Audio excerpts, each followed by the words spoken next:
بسم اللہ الرحمن الرحیم، السلام علیکم۔ آج سپریم کورٹ میں بہت دلچسپ صورتحال ہو گئی جب حکومت نے کہا کہ ہم بہت سنجیدہ ہیں، بہت ہی زیادہ سنجیدہ ہیں عمران خان کے خلاف توہین عدالت کی کارروائی پر، لیکن جب ججز کی طرف سے کہا گیا یا آئینی بینچ کے سربراہ کی طرف سے کہا گیا کہ پھر تو عمران خان کو عدالت لانا ہوگا، آپ سوچ لیں آپ کو عمران خان کو عدالت لانا ہوگا، تو پھر سارا معاملہ ایسے لگا کہ غیر سنجیدہ ہو گیا، جو کہہ رہے تھے بہت سنجیدہ ہے۔ اس حوالے سے بھی بات کریں گے، لیکن ایک اور درخواست جو آگے بڑھتی نظر آ رہی ہے ابھی فی الحال کم از کم، بانی پی ٹی آئی کی 9 مئی کی جوڈیشل تحقیقات کی درخواست سماعت کے لیے منظور ہو گئی ہے۔ اس پر اعتراض لگا تھا، ججز نے بھی سوال اٹھائے، وکیل حامد خان نے کہا کہ جی میں آپ کو مطمئن کروں گا، آپ درخواست سماعت کے لیے منظور تو کریں کہ جی آپ ہائی کورٹ کی نہیں گئے، تو اس پر انہوں نے کہا کہ جی سارے ملک میں ہی راسا کیا جا رہا ہے ہماری جماعت کو، تحریک انصاف کو، تو کسی ایک ہائی کورٹ کا مسئلہ نہیں ہے، نئے نئے کیسز بنائے جاتے ہیں، لوگوں کی پکڑ دکڑ ختم ہی نہیں ہو رہی۔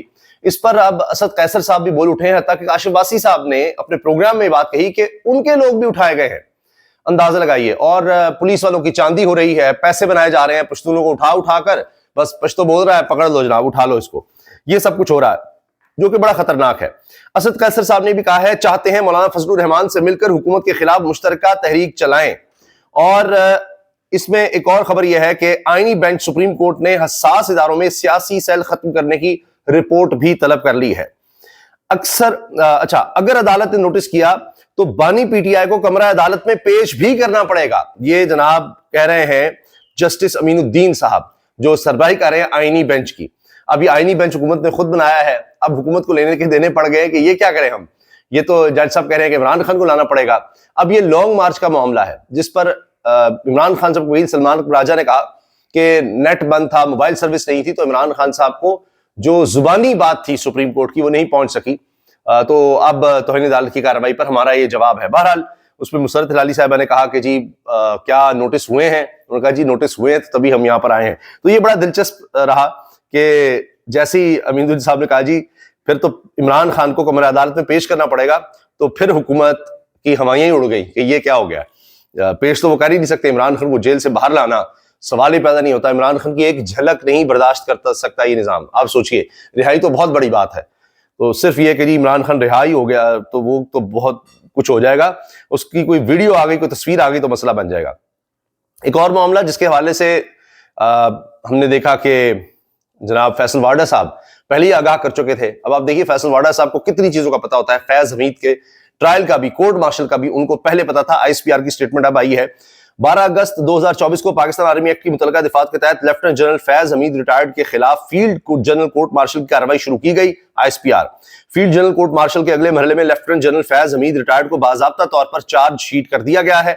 ان چارجز میں سیاسی سرگرمیوں میں ملوث ہونا، آفیشل سیکرٹ ایکٹ کی خلاف ورزیاں کرتے ہوئے ریاست کے تحفظ اور مفاد کو نقصان پہنچانا، اختیارات اور سرکاری وسائل کا غلط استعمال اور افراد کو ناجائز نقصان پہنچانا شامل ہیں۔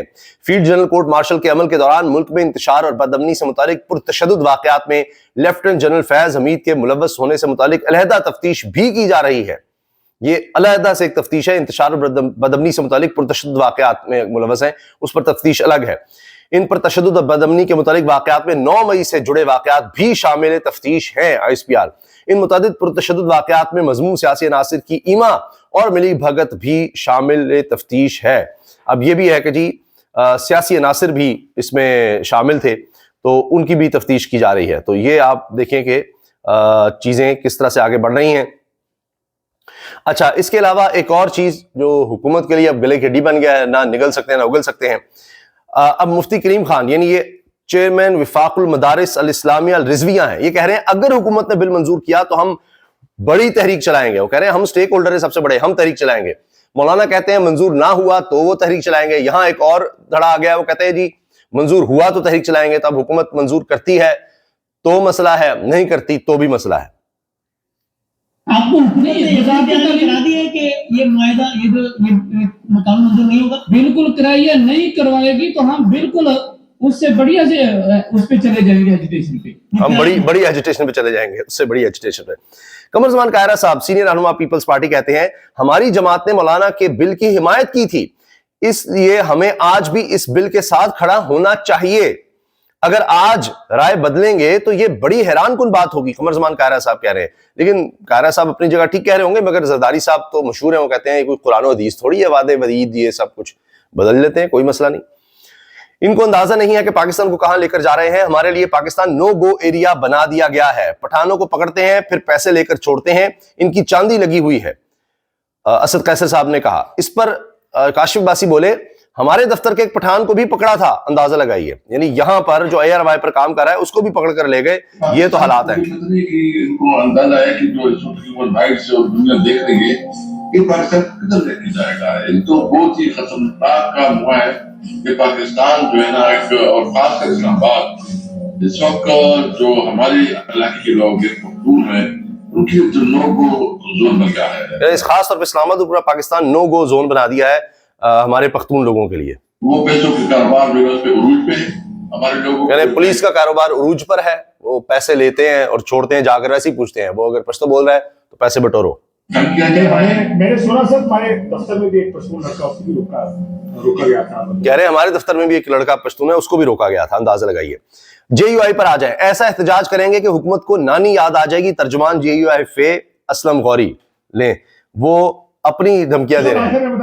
مجھے صرف یہ بتائیں کہ اگر نہیں مانتے تو دھرنا اسلام آباد ہے. حکومت اگر نہیں مانتی آپ کی باتیں فضل الرحمان صاحب کی کہ مدرسہ رجسٹریشن جس طرح وہ چاہ رہے ہیں وہ, تو پھر آپ اسلام آباد میں دھرنا دیں گے. انشاءاللہ احتجاج ہوگا, پروقار احتجاج ہوگا, اور ایسا احتجاج ہوگا کہ پھر حکومت کو یاد کر نانی یاد آ جائے گی. ایسا احتجاج ہوگا کہ حکومت کو نانی یاد آ جائے گی. دوسری طرف حکومت کے لیے ایک اور پریشانی کی بات ہے, نون لیگ کے لیے بڑی پریشانی کی بات ہے, کیونکہ اگر معاملات آگے چل جاتے ہیں سب سے برا حال نون لیگ کا ہونا ہے. یہ دوسری قاف لیگ بننے جا رہی ہے, اور ایم کیو ایم کا, پیپلز پارٹی تو پھر کچھ نہ کچھ کرا لے گی, باقی ان کا بڑا برا حال ہونا ہے نون لیگ اور ایم کیو ایم کا. پی ٹی آئی اسٹیبلشمنٹ مذاکرات کی تصدیق ہو گئی ہے, اور شفا یوسفزئی کے پروگرام میں رؤوف حسن صاحب نے بات کی ہے, اس کو وہ شیئر کر رہی ہیں. اسٹیبلشمنٹ کے ساتھ ہمارا رابطہ ہے, ہم پوری طرح سے ان کے ساتھ انگیجڈ ہیں, اور جو لوگ 5 رکنی کمیٹی میں موجود ہیں بائی اینڈ لارج وہی لوگ ہیں جو رابطے میں ہیں. امید ہے کہ بات چیت آگے بڑھے گی. رؤوف حسن نے یہ اہم انکشاف کیا ہے, آپ ذرا سنیے گا. تو صاحب جس طرح سے آپ لوگوں پہ ابھی ریسنٹلی مقدمے بنے, آپ پر 5 کیسز کریں گے, یہ جو کچھ ہو رہا ہے اس کے بعد تو نہیں لگتا کہ بات چیت بڑھ سکتی ہے؟ تو انہوں نے کہا جی بات چیت تو ہو رہی ہے. یہ سنیے گا جو ان کا جواب ہے. دیکھیے اسٹیبلشمنٹ کے ساتھ ہمارا رابطہ ہے, ہم انگیجڈ ہیں ان کے ساتھ, اور ہم چاہیں گے کہ یہ جو بات چیت ہے یہ آگے بڑھے, اور مجھے پوری امید ہے کہ بات چیت آگے بڑھے گی. ہم انگیج ہیں, ہماری امید ہے بات چیت آگے بڑھے, اور پوری امید ہے کہ بات چیت آگے بڑھے گی. باقی وہ کہہ رہے ہیں کہ ابھی میں مزید تفصیلات نہیں بتا سکتا, نہیں بتانا چاہوں گا, صرف اتنا ہی بتاؤں گا کہ بات چیت چل رہی ہے. پشاور میں ہونے والے جلسے کی تاریخ عمران خان نے 13 کی بجائے 15 دسمبر کر دی ہے. شیخ وقاص اکرم نے یہ بتا دیا ہے جی, اور اب آپ دیکھیے 15 دسمبر کو پوری دنیا میں پھر سے شہداء کی یاد میں احتجاج بھی ہو رہا ہوگا, اور پوری دنیا کو پیغام دیا جا رہا ہوگا کہ ہم ان لوگوں کو بھولیں گے نہیں اور نہ ہی بھولنے دیں گے. عمران خان کو ڈیارہ جیل سے پشاور منتقل کرنے کی آفر بالکل آئی تھی, مگر میں نہیں چاہوں گا کہ اس سٹیج پر کے اوپر میں اس کی تفصیل میں جا کر معاملات کو خراب کروں. بس اتنا ہی کہہ سکتا ہوں کہ بالکل یہ آفر میز پر موجود تھی, اور بات یہیں سے آگے بڑھے گی. عمران خان صاحب کو کہیں لے جایا جا سکتا ہے. یہ بات حامد میر صاحب نے بھی کی تھی کہ جی ان کو پھر خیبر پختونخوا تک یا گورنر ہاؤس تک چھوڑائیں گے. کچھ خبریں ایسی آئی تھیں کہ, اور کچھ صحافیوں نے دی تھی, انہوں نے کہا تھا کہ 24 نومبر والی جو engagement P T I, Hamid Mir صاحب نے بات کی تھی کہ جی انگیجمنٹ ہو رہی تھی, عمران خان کو رہا کرنے کی آفر چل رہی تھی, اس قسم کا کوئی معاملہ تھا. یہ چیز کہیں طے پائی تھی کسی لیول پہ؟ شفا دیکھیے میں اس میں ایک میشرڈ آپ کو جواب دوں گا. جو ہماری جو آپ کہہ رہی ہیں ہمارے پاس آفر تھی, لیکن میں اس کے خد و خال آپ کے ساتھ ڈسکس نہیں کر پاؤں گا, کیونکہ جیسے آفر تھی اور زیادہ ڈیٹیل نہیں میں جا سکتے, اور کہہ رہے ہیں کہ پھر بات وہیں سے شروع ہوگی. دیکھیے جب ایک دفعہ بات چیت وہاں پر آ گئی تو یہ تھا کہ اعتماد کی کمی تھی, کہ ہر دفعہ کمٹمنٹ کی جاتی ہے اس پر عمل درآمد نہیں ہوتا, تو اعتماد کی کمی کی وجہ سے لگتا ہے کہ چیزیں خراب ہو گئیں. تو اب کیا دوبارہ خراب کرنی ہے یا دوبارہ وہیں سے شروع کرنی ہے؟ تو بار بار شروع ہوتی ہیں, پھر معاملہ اٹکتا ہے, لیکن کچھ نہ کچھ تو پیچھے ہو رہا ہے, اس کی واضح تصدیق ہو رہی ہے. عمران خان صاحب جو ہیں وہ کچھ بھی کر سکتے ہیں, اور یہ بھی ہو رہا ہے کہ عمران خان کے ووٹ لے کر تمام ایم این ایز جو بنے ہیں اب باہر نہیں نکلتے, ڈرتے ہیں کہ یہ ہو جائے گا وہ ہو جائے گا, کہ گرفتار نہ ہو جائے, فلاں نہ ہو جائے. تو اب عمران خان خیبر پختونخوا اسمبلی کے علاوہ باقی تمام اسمبلیوں سے, انکلوڈنگ قومی اسمبلی سے, صوبائی اسمبلیوں سے مستعفی ہونے کا اعلان کر سکتے ہیں کہ بھائی اگر تم نے کچھ کرنا نہیں ہے تو پھر نکلو یہاں سے. یہ بھی ہو رہا ہے. اور یہ جناب مریم نواز صاحبہ مریم نواز خان یہ رپورٹر ہے، بہت اچھی رپورٹر ہیں اور وی لاگ بھی کرتی ہیں. یہ کہتی ہیں سپریم کورٹ میں عمران خان کے خلاف 25 مئی 2022 کے مارچ پر توہین عدالتی درخواست میں حکومت سنجیدہ سے غیر سنجیدہ اس وقت ہو گئی جب آئینی بینچ کے سربراہ جسٹس امین الدین خان نے کہا کہ عمران خان کو سپریم کورٹ لانا ہوگا.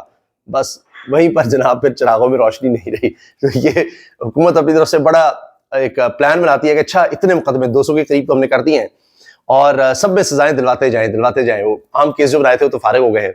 تو مجموعی طور پہ پتہ نہیں ہزاروں سال شاید یہ سزا بنے گی جتنی وہ دلوانے کی کوشش کرتے ہیں، لیکن آگے سے لینے کے دینے پڑ جاتے ہیں. اس کیس میں بھی وہی ہوتا نظر آ رہا ہے. اجازت دیجیے، اللہ حافظ.